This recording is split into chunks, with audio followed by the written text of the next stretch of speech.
नमस्ते दोस्तों, कैसे हो आप सब। उम्मीद करती हूँ बहुत ही अच्छे होंगे। ये बताने के लिए कमेंट बॉक्स में जय हरि विष्णु अवश्य लिखिएगा। तो आज एकादशी पर ज़रूर सुने ये कथा और जानिए एकादशी व्रत करने से क्या फल मिलता है। उससे पहले दोस्तों, यदि आप सब हमारे चैनल पे पहली बार आए हो तो प्लीज़ हमारे चैनल को सब्सक्राइब कर लीजिए। आपको हर व्रत से रिलेटेड सारी जानकारी अवश्य मिलेगी। तो एक लाइक पक्का कीजिए। आप सभी का एक लाइक मुझे बहुत ही हिम्मत और प्रेरणा दिलाती है। आज एकादशी पर अम्बरीश जी की एकादशी में बड़ी निष्ठा थी। फिर एक दिन एक घटना घट गई। ऋषि दुर्वासा जो दुर्वा खाकर करते थे और दुर्वासा जी वो हैं जो किसी को भी श्राप दे देते थे। बड़े ही गुस्सैले साधु हैं। एक बार उन्होंने एक भक्त की भक्ति से पंगा ले लिया।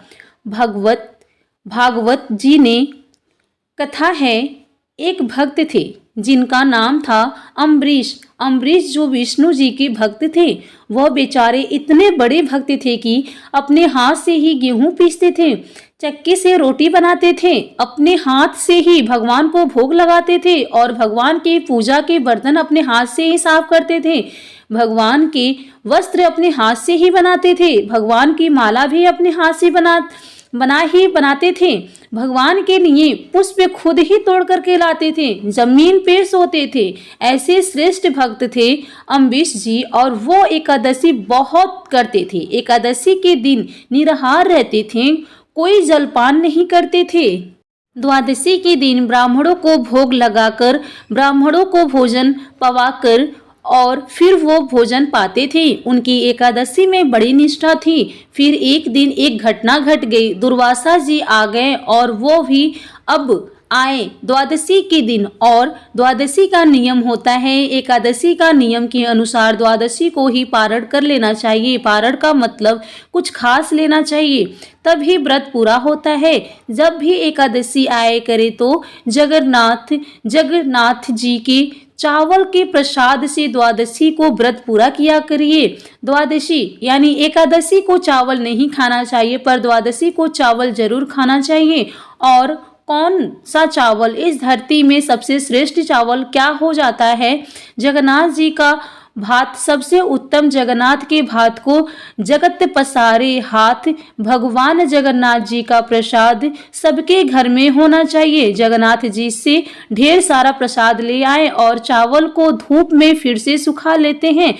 दुर्वासा जी द्वादशी के दिन आए। उस समय अम्बरीश ब्राह्मणों को भोजन करा रहे थे और त्रयोदशी लगने वाली थी, मतलब तिथि बदलने वाली थी। अब तिथि बदलने के पहले आपको पारण कर लेना पड़ता है। अब दुर्वासा जी आए तो अम्बरीश जी ने कहा, महाराज आप भी पाओ। दुर्वासा जी बोले, मैं नहा कर आता हूँ। तो उन्हें नहाने से जरा देर हो गई और अम्बरीश की तिथि निकल जा रही थी। तो अब अगर घर में साधु भूखा हो तो कुछ खा तो सकते नहीं हैं। तो उन्होंने भगवान का चरण अमृत पीकर अपने व्रत को पारण कर लिया। तब वो चरण अमृत पी रहे थे कि सामने से दुर्वासा जी आ गए। अब दुर्वासा जी बड़े गुस्से में आ गए कि मुझे खिलाए बिना तुमने खा लिया।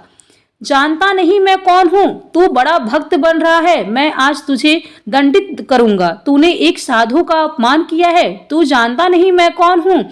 तूने मुझे खिलाए बिना खा लिया। और दुर्वासा जी से सारा जग डरता था कि वो बहुत खतरनाक ऋषि हैं। अम्बरीश जी तो हाथ तोड़ खड़े हो गए और महाराज यदि अपराध हुआ तो मुझे दंडित कीजिए। और अम्बरीश ऐसे भक्त थे कि जब वह अपने हाथ से गेहूं पिसा करते थे तो बगल में भगवान बैठकर अपने पीताम्बर से उनको हवा किया करते थे। ऐसे भगवान स्वयं उनके प्रेम में बिक चुके थे। जब जब अम्बरीश जी भगवान की सेवा करते तो भगवान स्वयं उनकी सेवा करते, अम्बरीश उनकी सेवा करते और भगवान उनकी सेवा करते। अब भगवान ने अपना सुदर्शन नियुक्त कर दिया कि तुम पर कोई संकट आएगा तो मेरा सुदर्शन तैयार रहेगा। अब दुर्वासा जी की गुस्सा आया कि तुमने मुझे खिलाए बिना खा लिया। तब दुर्वासा जी ने अपना एक बाल उखाड़कर और पटक दिया और जब पटका तो उस बाल को पटकने से एक राक्षसी पैदा हो गई।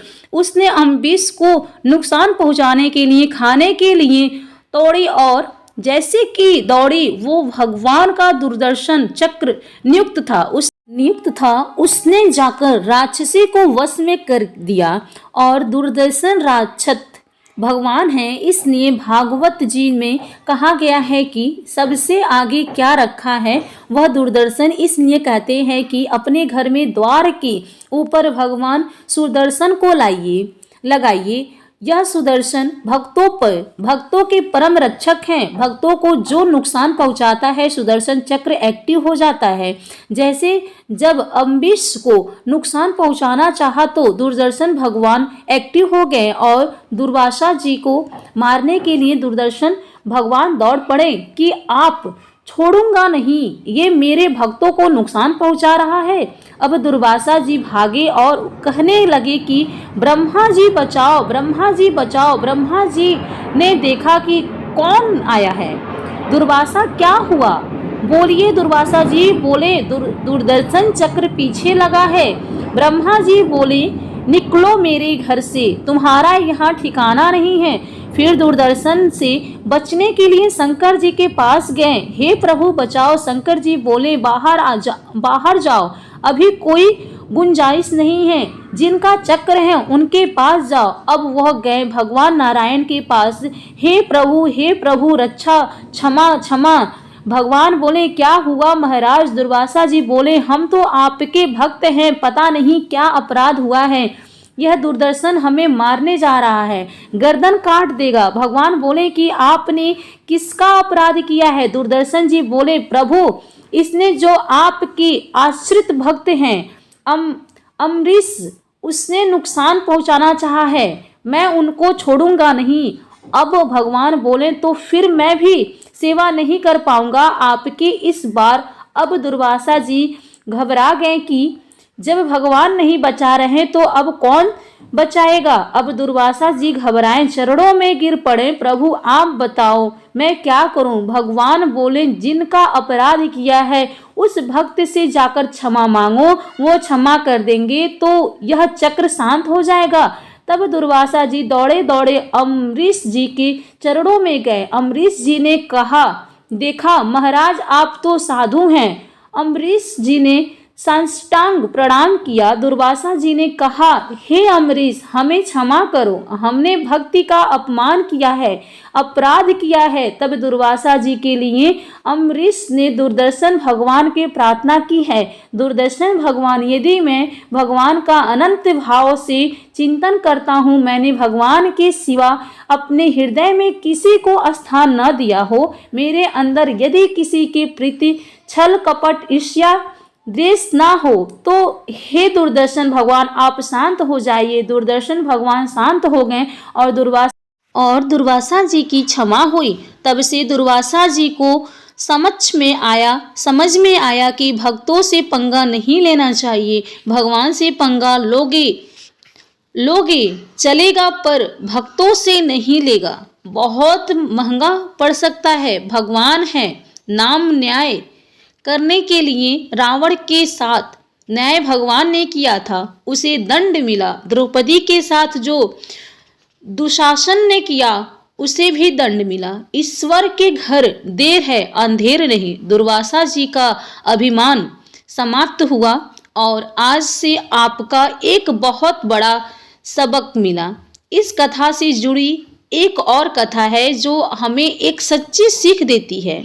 यदि अभी तक किसी ने हमारे चैनल को सब्सक्राइब नहीं किया, लाइक नहीं किया, वो प्लीज़ हमारे चैनल को सब्सक्राइब कर ले और एक लाइक पक्का कीजिए। आप लोग के लिए मैंने बहुत ही हिम्मत और प्रेरणा से एक वीडियो ले आती हूँ। आप सभी को ऐसी कथा बता रही हूँ जो कि आज के दिन सुनना बेहद ही ज़रूरी होता है। आपकी मनवांछित फल पाने के लिए इस कथा को अवश्य सुनिए। तो एक लाइक पक्का कीजिए। आपका एक लाइक मुझे बहुत ही हिम्मत और प्रेरणा दिलाती है। ऐसे बीच में बोलना पड़ रहा है। तो आइए शुरू करते हैं। एक पति पत्नी जा रहे थे तो एक साधु पीछे से आया। बारिश का समय था, सड़क की गड्ढे में पानी भरा था। तो समझ में आता नहीं है कि कहाँ गड्ढा है, यहाँ गड्ढा है कि कहाँ गड्ढा है कि यहाँ मतलब है। तो एक साधु बढ़िया कीर्तन में मस्त श्री कृष्ण गोविंद हरे मुराली गाते हुए चला जा रहा था। वह पति पत्नी इस तरफ से जा रहे थे और वह साधु अपने लाइन से एक ही तरफ से जा रहा था। सड़क में तो साधु बढ़िया नाचता हुआ जा रहा था। तो साधु जब उछल करके जब गिरा तो उसके पांव गड्ढे में चले गए। गड्ढे में गए तो पानी भरा था और जब पानी में गए तो पानी की कुछ बूंदें उसकी ओर जाकर गिर पड़ी। तभी पति पत्नी जो जा रहे थे तो उस पति ने सफेद कलर की शर्ट पहन रखी थी। पानी की कुछ बूंद जब गिरी तो वह आदमी बड़ा गुस्सा हुआ। अरे बाबा, पागल हो गया है, देखकर नहीं चलता। वो आदमी आया और बाबा जी की गाल में जोर का एक थप्पड़ मारा और कहने लगा, कपड़े गंदे कर दिया, अंधा है क्या? जबकि वह साधु तो अपनी मस्ती में था, उसे कुछ पता नहीं है। उसने थप्पड़ मार भी दिया तो उसने कोई प्रतिकार नहीं किया, कोई जवाब नहीं दिया। उसको लगा विधाता आज यही मिला खाने को, तो चलो यही खाकर भजन करेंगे। कभी आप बढ़िया मालपुआ खिलाते हो, कभी आप चना खिलाते हो, कभी गुलाब जामुन खिलाते हो, कभी रबड़ी, आज थप्पड़ मिला तो ये भी खा लेते हैं। भगवान का भक्त भगवान की मस्ती में मस्त रहता। जैसे राखे राम जी रहना चाहिए और सीताराम सीताराम कहना चाहिए। भगवान तेरे फूलों से भी प्यार थप्पड़ दे रहे हो, हम खुश हैं, हम शिकायत नहीं करेंगे। तुमने थप्पड़ पड़वा दिया, कोई बात नहीं। आप लोग को जरा भी आपके प्रतिकूल मिल जाए तो आप रोने लग जाते हैं। भगवान तुमने ऐसा क्यों किया? जो दे रहे हैं वो हमारे भगवान की इच्छा है। आज हम भूखे रहेंगे, यह भगवान की इच्छा है। आज खाना दे रहे हैं तो खाओ, आज यह पहना करे हैं तो यह पहनो, यह सब भगवान की इच्छा है। हमारा संत जी बेचारे कुछ बोले नहीं, लेकिन भगवान तो हमारे भगवान हैं। भगवान गुस्सा हो गए, किसने मेरे भक्त को एक थप्पड़ मार दिया। अब वो जैसे ही पति पत्नी घर गए, वो आदमी जैसे ही घर गया और अपनी सीढ़ी ऊपर चढ़ने लगा। सीढ़ी चढ़ते समय उसका पांव फिसला और ऊपर से सर के बल नीचे गिरा। तुरंत उसकी मृत्यु हो गई। अब जब मृत्यु हो गई तो अचानक किसी की मृत्यु हो जाए तो व्यक्ति तो दंग रह जाएगा। यदि अचानक मृत्यु हो जाए तो सारे गांव के लोग आ गए। उसकी पत्नी तो खूब रोई। तभी वह साधु घूमता घूमता उसी के घर के सामने से साधु गुजरा तो उसने देखा कि अच्छा, साधु को ये पता नहीं था कि यह उसी का घर है जिसने मुझे थप्पड़ मारा। तो साधु ने देखा कि आज यहाँ बहुत भीड़ है, तो साधु को लगा, क्यों भाई, भंडारा है? उसने कहा, क्या कुछ खाने को मिलेगा? लोगों ने कहा, कोई मर गया है, चलो यहाँ से। बाबा जी तुरंत दूर जाकर बैठ गए। उसकी पत्नी रो रही थी। तो इस दृश्य को किसी ने देखा था तो वो समझ गया कि साधु को इसने मारा, इसलिए यह मर गया। तो उसने उसकी पत्नी से जाकर बोला, सुनो जी, जिस साधु को तुम्हारे पति ने थप्पड़ मारा था, शायद भगवान रुष्ट हो गए हैं। वही साधु बाहर बैठा है, तुम जाओ साधु के पांव पकड़ लो। वो बाहर बैठा है, तुम जाओ साधु के पांव पकड़ लो। वह पत्नी दौड़ी दौड़ी गई, चरणों में गिर गई। महाराज क्षमा करो, मेरे पति से अपराध हो गया, क्षमा कीजिए। साधु बोला, देवी कौन सा अपराध? आपको थप्पड़ मारा था ना, अभी थोड़ी देर पहले गाल में। यह मेरे पति वही हैं जिनकी मृत्यु हो गई। संत ने कहा, इसमें मेरा कोई रोल नहीं है। तेरे पति ने मुझे मारा तो मेरे प्रभु ने भी इसे मार दिया, हिसाब बराबर। भगवान मैं कुछ नहीं कर सकता।